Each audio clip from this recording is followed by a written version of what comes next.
저는 그때 제가 이제 주판을 계산기를 막 들여본 거예요. 내가 26개월을 명예퇴직을 할 건데 과연 26개월 명예퇴직을 하면 명예퇴직금 얼마나 줄 건가 막 계산을 해본 거예요. 그리고 과연 이걸로 뭘 할까 계산해 보니까 제가 정확히 기억은 안 나는데 대략 5천만 원 정도 됐었던 것 같아요. 그래서 이제 그때 저희 집이 이제 그때 저는 어디 살고 있었냐면 군인관사 대방동에 있는 그 해군 아파트에 살고 있었는데 저희가 사는 집이 이제 경기도 시흥시에 있었는데 거기에는 이제 우리 아파트 세입자가 나가야지 제가 들어갈 수 있어서 저는 전역하고도 3개월 더 군인관사에 있었어요. 원래 법정으로 6개월까지 살 수 있는데 제가 이제 3개월을 더 살았던 이유는 제 아파트에 살고 있는 사람이 나가야 될 거 아니에요. 나가고 나서 리모델링을 또 해야 되잖아요. 그래서 이제 26개월 빨리 나간 명예퇴직금 5천만 원을 받은 걸 가지고 집을 리모델링 하는 데 썼어요. 그래서 대략 리모델링을 하는데 한 4천만 원 정도 들었고 이제 나머지 1천만 원이 남았잖아요. 그 1천만 원은 원래는 제가 우리 아내에게 선물을 해주고 싶었어요. 그래서 예전에 우리 선배가 멋진 이야기를 저한테 해줬어요. 나는 전역할 때 내 아내에게 현금으로 3,500만 원을 줬다라고 하는 거예요. 그래서 내가 물어봤죠. 선배님 도대체 3,500만 원을 주신 이유가 뭡니까? 그랬더니만 아내가 나를 따라서 같이 군생활하는 게 얼마나 힘들었겠냐. 그래서 1년에 100만 원씩 계산해서 35개월, 그래서 3,500만 원 현금을 줬다라는 거예요. 그래서 저도 사실은 우리 아내에게 그렇게 해주고 싶었는데, 막상 뭐 현금을 그렇게 주기는 그래서 그 5천만 원 중에서 4천만 원은 집 리모델링 하는 데 쓰고 1,000만 원은 현금으로 제가 우리 아내에게 선물로 줬었죠. 이거 이야기해도 되나 모르겠네. 그랬던 기억입니다. 사실 뭐 저는 후회된다기보다는 뭐 고마움이 더 많은데 약간 후회된다는 것보다는 조금 더 내가 필요로 한 게 뭔지를 좀 생각해보고 거기에 맞는 준비를 해야 되지 않았을까 이런 생각이 드는 거예요.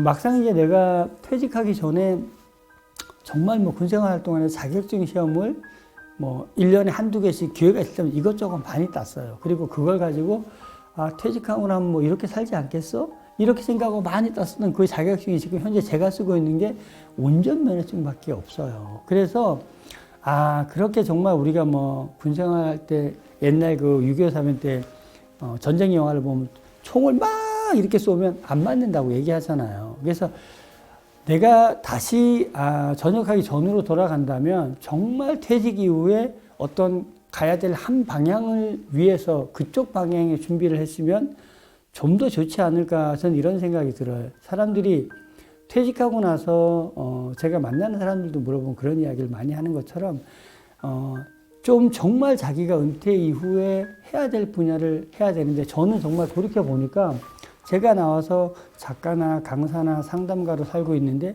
거기에 대한 공부를 충분히 못했다라고 하는 게 조금 후회스럽죠.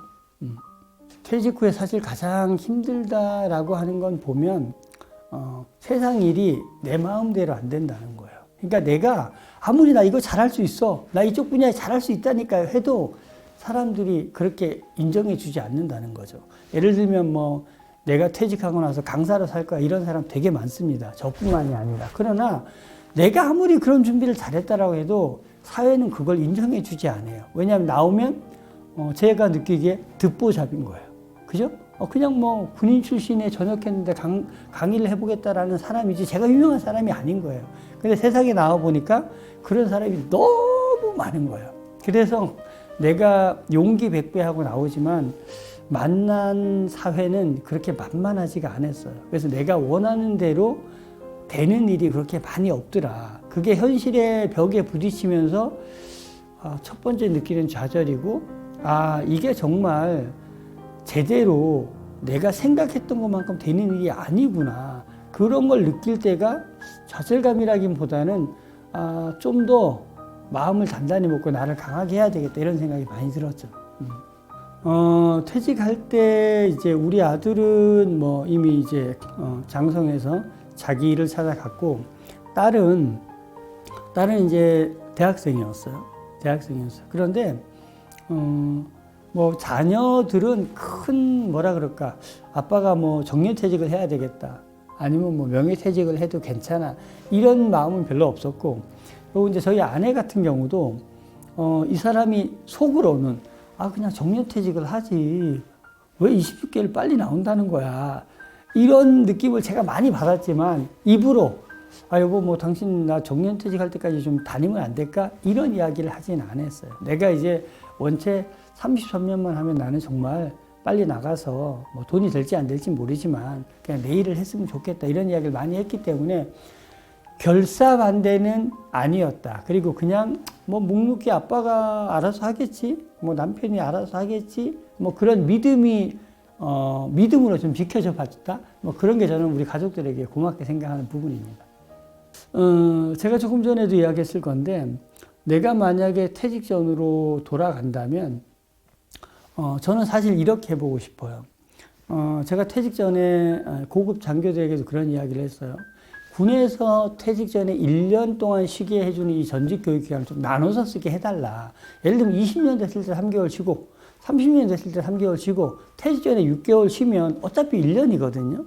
그럼 이거를 꼭 퇴직 직전에 1년을 쉬게 해주는 것보다 20년 때 3개월, 30년 때 3개월 이러면 그 시간 동안에 진짜 내가 사회를 좀 알아보고 진짜 나에게 필요한 게 뭔지를 알아볼 건데 저는 정말 퇴직 전에 나름대로 내가 치열하게 강사에 대한 길도 준비했고 공부도 했고 나만의 프로그램도 준비해서 될 거라고 생각했는데 막상 나와서 부딪혀 보니까 나는 듣보잡 강사구나 이걸 처절히 느꼈기 때문에 조금 더 나오기 전에 나를 세상에 알리기 위한 어떤 SNS나 어떤 나를 홍보할 수 있는 어떤 기회를 좀 더 많이 준비했어야 되지 않을까 이런 생각이 가장 많이 듭니다.